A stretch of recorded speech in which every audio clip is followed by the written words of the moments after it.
Welcome to MD Quickfire Podcast with Matt and Emily. Hi, my name is Caddi and I am a transformational life coach, and that's my business. I help people get the best out of their life, basically.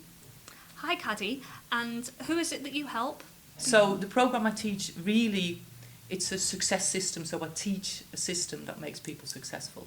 So I will help people who are in business, who may want to start a business, who want to do something different. So I'll get them to understand what it is they really want to do, and then I show them how to get it. So I tend to work with mostly two types of clients. So the one type of client would be a very busy executive, whether they own their own business or whether they work in corporate. They tend to work 12, 14, 16 hours a day, check their emails in the evening, work weekends, don't really have time to enjoy the good stuff in life. And they will so even if they are taking time off, they'll be thinking about work, they'll be distracted, they'll be worrying about, okay, what should we do in this week? So there's guilt and there's lack of energy. And then the other type of clients I have is people who are looking for their purpose. So they know there's more to life than this, but they don't really know what it is. So I help them to work out what it is for them, and then I show them and coach them into getting it. For any of the listeners listening in and looking to aspire to be a life coach, mindset coach, etc., what advice would you give them going forward for how hard the industry is or how good the industry is? Okay, so the industry is great. So I think to be a coach, to be anything, that needs to be your purpose, that needs to set your heart on fire, that needs to be like a burning desire. So as a coach, you would have to have a burning desire to help people, and I say help people help themselves. But it's the same for any other role or job or whatever you do. You've got to really sort of love doing it. So it is a brilliant industry, I find, because every time you help a client, it's really humbling and it's really rewarding, because you're really making a difference to people's lives. Even like, I can talk to somebody for 10, 15 minutes and they will change something in their life, and their life will be better. Because their life's better, the people that are in their lives become better. So it's a really, really good industry, a very, very rewarding job to do. How difficult it is purely down to your own mindset. If you decide that it's difficult, it will be difficult. If you decide that it's easy, it will be easy. So I can't say. For me, it's easy industry because I love what I do and I help people. And, my clients find me or I find my clients because I decided that it was going to be easy. And how did you know you wanted to be a coach? And is this something you've always done? So I think, yes. So I grew up with a mum who had trained to be a psychologist. She never was a psychologist. She never practiced.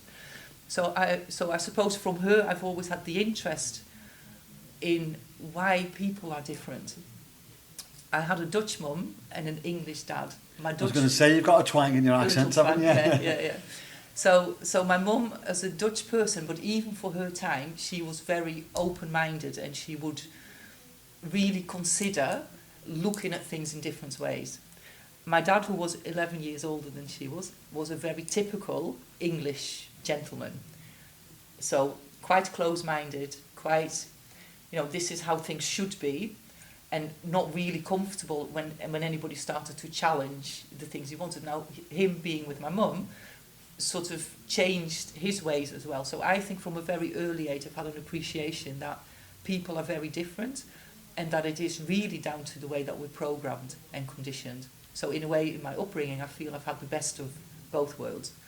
So again, from a very young age, even at school with my friends, I would always be the one that they would come to if they were struggling with something, and I would help them to find a different perspective, to create a different perception, so that when they started to think about something differently, they would be able to resolve things or feel better, and life would be better. And then in my career as in supply chain, all the way through all my jobs, I've mentored people, I've managed teams, I've really helped people to make changes. I did a lot of change management. So it sort of comes natural to me to help people help themselves create a better life for themselves, because as soon as you start to think differently about something, Wayne Dyer always said, you know, if you change the way you look at a thing, the thing that you look at changes, and that's very, very true. So, have you got a strap line for your business? Like for us, for MD Fit Out, we say we positively impact people's lives by building innovative workplace environments. Yeah. Have you got a strap line for your business? So I help people to reduce the stress in their life and get the most out of their life. And I do that by teaching a proven system of success. So I always say success isn't luck, it's not where you were born, it's not your environment. It really is a system, and if you understand how that system works, you can be successful in anything you want. And the thing is that you genuinely can be, you can do, and you can have anything that you want. Because the thing is that if you can think of something, if you can come up with an idea, that idea came from something, from somewhere, and that came from something that's already inside of you. So all you need to do is bring that to the surface. If you couldn't do it, if you weren't able to do it, you would not have had the idea. So you definitely can. Whatever you want, you can achieve it. And I help people to achieve what that is. Don't worry about the how, just about what you want to do. So people that want to do well, but are not doing well, it's because their view of money is negative. They will say, well, all those rich people are bastards. The awful people, they're horrible. So because you have that belief, you're never going to make any money, because you don't want to be evil. You don't want to be a nasty person. You don't have a tree that grows money. So the first thing to do, if you want to accumulate money, is to explore your beliefs about money, which is one of the things I do with my clients. Now, the interesting thing about money is that money really is energy.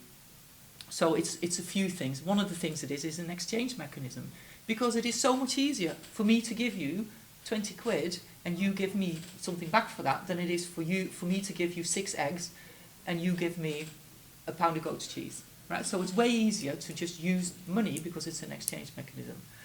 So what money does is it magnifies things. So if you are a nasty person, with more money you can be nastier. If you are a kind and generous person, with more money you can be more kind and more generous. Money is really here for two things. One is here to make you comfortable, and the other reason is to do good. If there's anybody listening, any business owners, and they're looking and listen to this thinking, do you know what, I could probably do with a bit of a mentorship or someone to give me that boost, how could they get in contact with you? So I'm on LinkedIn, I'm on Facebook, they can contact you, obviously. I'm part of the business network. So maybe what do they type in? What do they need to type in to find you? Okay, so on LinkedIn that would be Kath in brackets Caddi, Caddi Earl.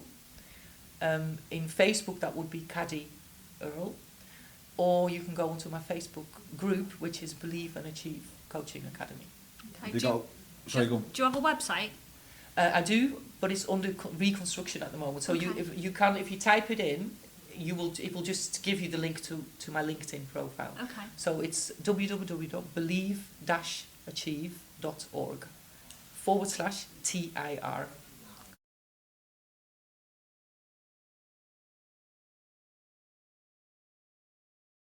One random question then for yourself.